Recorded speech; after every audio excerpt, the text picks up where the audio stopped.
हरे कृष्ण, राधे राधे। दक्षिण भारत में गोदावरी के पवित्र किनारे पर कन्वावती नगरी थी।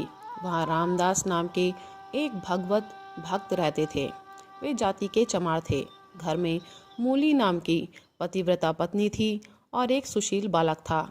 स्त्री पुरुष मिलकर जूते बनाते थे। रामदास उन्हें बाजार में बेच आते। इस प्रकार अपनी मजदूरी के पवित्र धन से वे जीवन निर्वाह करते थे। 3 प्राणियों का पेट भरने पर जो पैसे बचते वे अतिथि अभ्यागतों की सेवा में लग जाते या दीन दुखियों को बांट दिए जाते। संग्रह करना इन भक्त दंपति ने सीखा ही नहीं था। रामदास घर में कीर्तन किया करते थे। जूता बनाते बनाते भी वे भगवान नाम लिया करते थे। कहीं कथा कीर्तन का पास पड़ोस में समाचार मिलता तो वहां गए बिना नहीं रहते थे। उन्होंने कीर्तन में सुना था, हरि में जैसो तैसो तेरो। यह ध्वनि उनके हृदय में बस गई थी। इसे बार बार गाते हुए वे प्रेम विह्वल हो जाया करते थे। अपने को भगवान का दास समझकर वे सदा आनंद मग्न रहते थे। एक बार एक चोर को चोरी के माल के साथ शालिग्राम जी की एक सुंदर मूर्ति मिली। उसे उस मूर्ति से कोई काम तो था नहीं। उसने सोचा, मेरे जूते टूट गए हैं, इस पत्थर के बदले एक जोड़ी नए जूते मिल जाए तो ठीक रहे। वह रामदास के घर आया। पत्थर रामदास को देकर कहने लगा, देखो तुम्हारे औजार घिसने योग्य कितना सुंदर पत्थर लाया हूँ। मुझे इसके बदले एक जोड़ी जूते दे दो। रामदास उस समय अपनी धुन में थे। उन्हें बाह्य ज्ञान पूरा नहीं था। ग्राहक आया, देख अभ्यासवश एक जोड़ी जूता उठाकर उसके सामने रख दिया। चोर जूता पहनकर चला गया। मूल्य मांगने की याद ही रामदास को नहीं आई। इस प्रकार शालिग्राम जी अपने भक्त के घर पहुंच गए।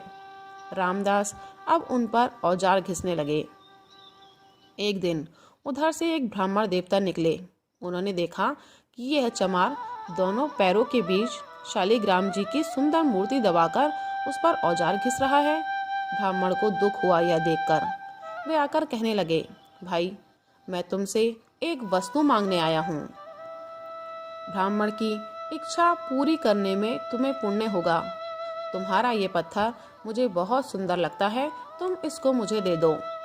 इसे न पाने से मुझे बहुत दुख होगा। चाहे तो इसके बदले 10-5 रुपए मैं तुम्हें दे सकता हूँ। रामदास ने कहा, पंडित जी यह पत्थर है तो मेरे बड़े काम का। ऐसा चिकना पत्थर मुझे आज तक नहीं मिला है, पर आप इसको ना पाने से दुखी होंगे, अतः आप ही ले जाइए। मुझे इसका मूल्य नहीं चाहिए।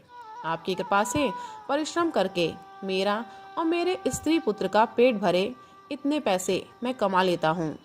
प्रभु ने मुझे जो दिया है मेरे लिए उतना ही पर्याप्त है। पंडित जी मूर्ति पाकर बड़े प्रसन्न हुए। घर आकर उन्होंने स्नान किया। पंचामृत से शालिग्राम जी को स्नान कराया। वेद मंत्रों का पाठ करते हुए षोडशोपचार से पूजन किया भगवान का। इसी प्रकार वे नित्य पूजा करने लगे। वे विद्वान थे, विधि पूर्वक पूजा भी करते थे, किंतु इनके हृदय में लोभ, ईर्ष्या, अभिमान, भोग वासना आदि दुर्गुण भरे थे। वे भगवान से नाना प्रकार की याचना किया करते थे। रामदास अशिक्षित था, पर उसका हृदय पवित्र था। उसमें न भोग वासना थी न लोभ था। वह रूखी सूखी खाकर संतुष्ट था। शुद्ध हो या अशुद्ध, पर सात्विक श्रद्धा से विश्वास पूर्वक वह भगवान का नाम लेता था। भगवान शालिग्राम अपनी इच्छा से ही उसके घर गए थे।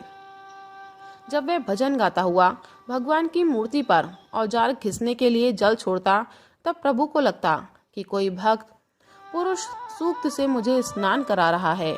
जब वह दोनों पैरों में दबाकर उस मूर्ति पर रखकर चमड़ा काटता, तब भाव में सर्वेश्वर को लगता कि उनके अंगों पर चंदन कस्तूरी का लेप किया जा रहा है। रामदास नहीं जानता था कि जिसे वह साधारण पत्थर मानता है वे शालिग्राम जी हैं, किंतु अपने को सब प्रकार से भगवान का दास मानता था। इसी से उसकी सब क्रियाओं को सर्वात्मा भगवान अपनी पूजा मानकर स्वीकार करते थे। इधर ये पंडित जी बड़ी विधि से पूजा करते थे, पर वे भगवान के सेवक नहीं थे। वे धन संपत्ति के दास थे। वे धन संपत्ति की प्राप्ति के लिए भगवान को साधन बनाना चाहते थे।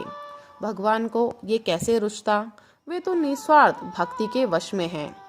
भगवान ने ब्राह्मण को स्वप्न दिया, पंडित जी, तुम्हारी ये आडंबर पूर्ण पूजा मुझे तनिक भी नहीं रुचती। मैं तो रामदास चमार के निष्कपट प्रेम से ही प्रसन्न हूँ। तुमने मेरी पूजा की है, मेरी पूजा कभी व्यर्थ नहीं जाती।